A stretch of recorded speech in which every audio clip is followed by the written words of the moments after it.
जो भी बच्चे एमबीबीएस या बीडीएस की एडमिशंस एनआरआई कोटे से लेने के लिए प्लान कर रहे हैं, तो उन सबको बहुत ज्यादा ध्यान रखना है, क्योंकि एमसीसी का काउंसलिंग शेड्यूल आ चुका है इसकी वेबसाइट पर। यानी कि आज 13 जुलाई को मैं आपके साथ वीडियो रिकॉर्ड कर रहा हूं।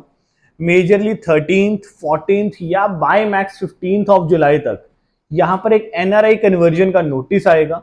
इसके लिए अप्रोक्सीमेटली आपको 48 आवर्स का टाइम मिलेगा डॉक्यूमेंट्स अपलोड करके वहां पर ईमेल करने के लिए।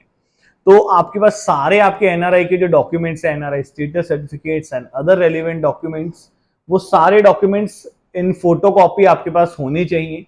उसकी एक ईमेल बनाकर आपको एमसीसी को भेजनी है। एक एमसीसी का अपना फॉर्मेट होगा, वो फिल आउट करके आपको एमसीसी को भेजना है, तभी आप एनआरआई कन्वर्जन के लिए कंसीडर होंगे। तो यानी कि जो भी बच्चा एमबीबीएस या बीडीएस की एडमिशन एनआरआई के थ्रू देख रहा है, वो एमसीसी की वेबसाइट को रेगुलरली फॉलो करता रहे, ताकि उसका ये पॉइंट मिस आउट ना हो।